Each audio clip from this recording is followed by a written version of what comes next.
मैं जितेंद्र चतुर्वेदी। मतांतर में आप लोगों का स्वागत है। तो कहीं अंतरात्मा की आवाज़ चली और कहीं जो चाणक्य कहे जाते थे वो फेल हो गए।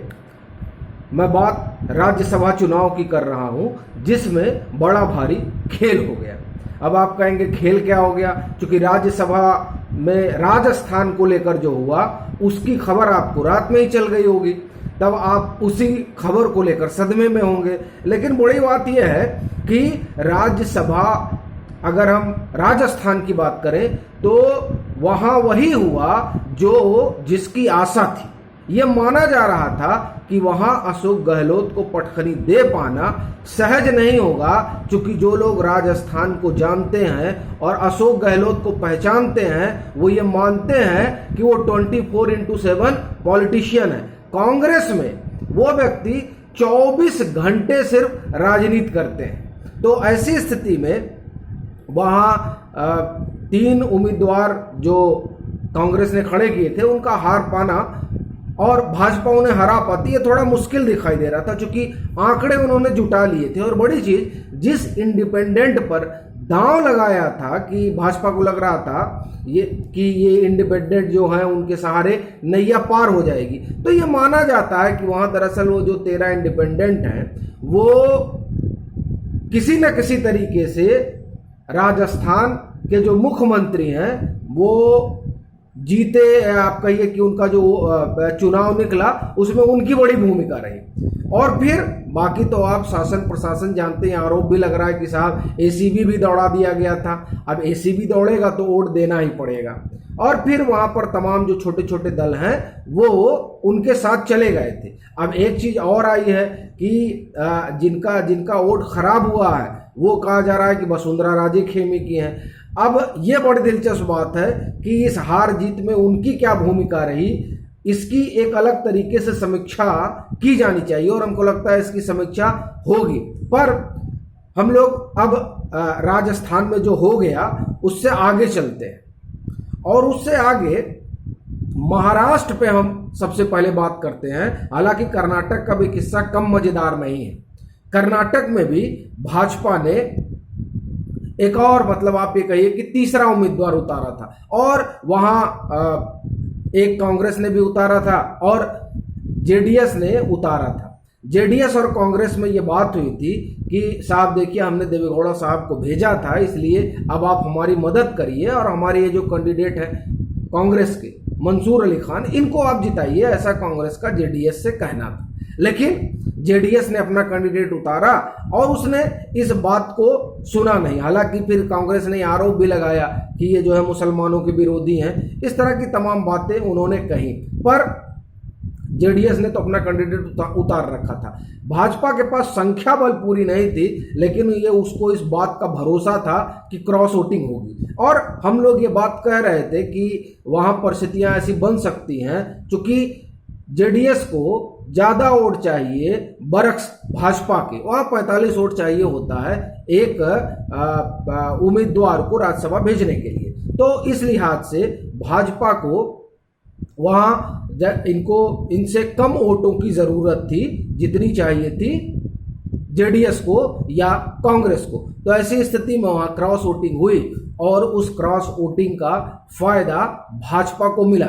इसका ये जो कर्नाटक का परिणाम है उससे एक चीज और समझ में आती है, जो कि हम लोग बार बार कह रहे थे कि हो सकता है कि जेडीएस फ्रेंडली हो जाए और ये जो नतीजे हैं जिसमें एक उम्मीदवार यहां से और भाजपा का जीता है, तो 700 वोट तो ये रख लीजिए, और प्लस अभी जो राष्ट्रपति का चुनाव होगा उसमें ये संभावना अब ऐसा लगता है, दिख रही है कि शायद जेडीएस चला जाए भाजपा के साथ। लेकिन अभी ये संभावना है, बाकी ये देखने वाली बात होगी क्या होगा। पर ये जो नतीजे हैं उससे एक चीज तो ये हो गया कि जो 700 वोट है वो भाजपा के और बढ़ गए कर्नाटक की ओर से।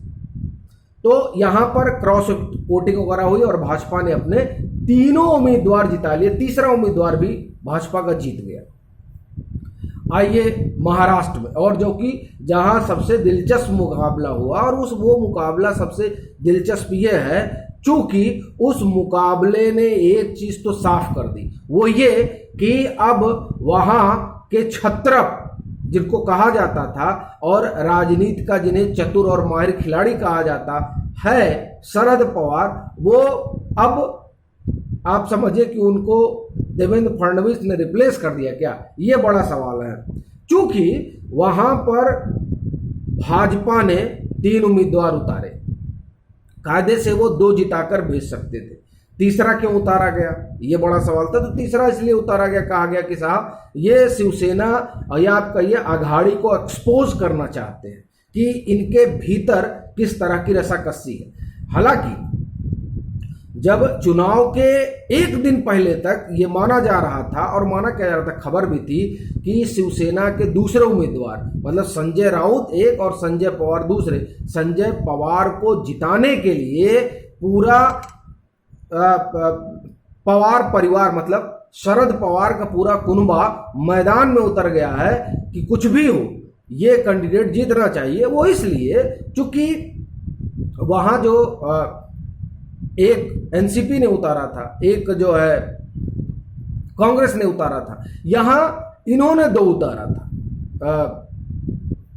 शिवसेना ने। अच्छा, शिवसेना के पास वोट भी है भाई, बहुमत की सरकार है, अगर तीनों मिला लिया जाए तो ऐसी स्थिति में यह माना जा रहा था कि शिवसेना का कैंडिडेट जीत जाना चाहिए। पर भाजपा या मैं ये कहूं कि वहां जो नेता प्रतिपक्ष है और पूर्व मुख्यमंत्री देवेंद्र फडणवीस, उनको इस बात का पूरा अंदेशा था कि ये जो शिवसेना का कैंडिडेट है दूसरा, वो चुनाव नहीं जीतेगा और अगर हम 3 कैंडिडेट उतारते हैं तो हमारा 2 तो जीतेंगे क्योंकि उतना तो हमारे पास संख्या वाला है, हमारा तीसरा भी जीत जाएगा। वह इसलिए चूंकि अघाड़ी के भीतर ही बड़ी सिरफुटौल है और वो इस बात को मान के चल रहे थे। लेकिन चुनाव के एक दिन पहले तक ये माना जा रहा था कि नहीं, शरद पवार ने सबसे बात की है और सब अब तैयार हो गए। बहरहाल अब आप वोट देखिए किसको कितना आया, 48 मतलब भाजपा के पहले कैंडिडेट को भी 48, दूसरे कैंडिडेट को भी 48 और तीसरे कैंडिडेट को 41। भाजपा की कुल स्ट्रेंथ है वहां 108। अब आप देखिए कि 48 48 96 और 41 इधर जो तीसरा उम्मीदवार भाजपा ने जिताया है। तो ये अब आप समझिए कि जो एक्स्ट्रा वोट जिनकी जरूरत थी, जो कहा जा रहा था कि 12 से 15 वोट चाहिए भाजपा को, वो 12 से 15 वोट भाजपा को मिले।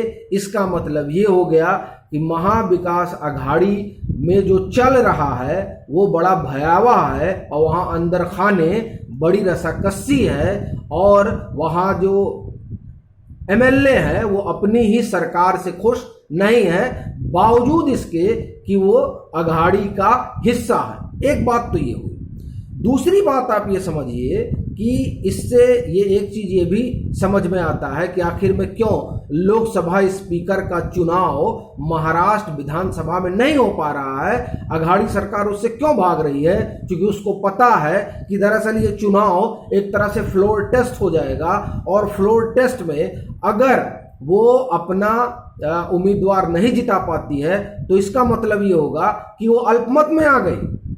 ये बड़ी चीज है। आपको हाउस का विश्वास खो चुके हैं। ये परिस्थिति बन अभी जिस तरह से अघाड़ी का तीसरा उम्मीदवार औंधे मुंह गिरा, उससे तो यह स्पष्ट है कि भले से आपका बहुत बड़ा गठबंधन हो लेकिन उस गठबंधन में सबका भरोसा आप जीत नहीं पाए। तो इससे एक चीज तो एक्सपोज हो गई कि अघाड़ी के भीतर सब कुछ ठीक नहीं चल रहा है।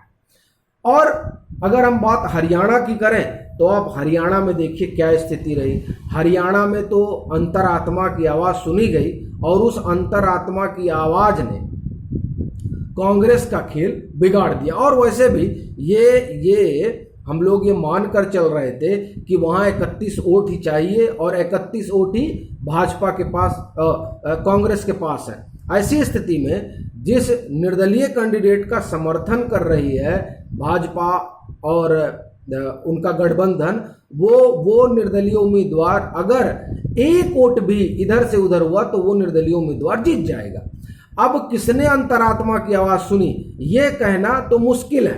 हालांकि चर्चा दो लोगों की है कि कुलदीप बिश्नोई नाराज थे, किरण चौधरी नाराज थी, लेकिन अब अंतरात्मा की आवाज किसकी आई?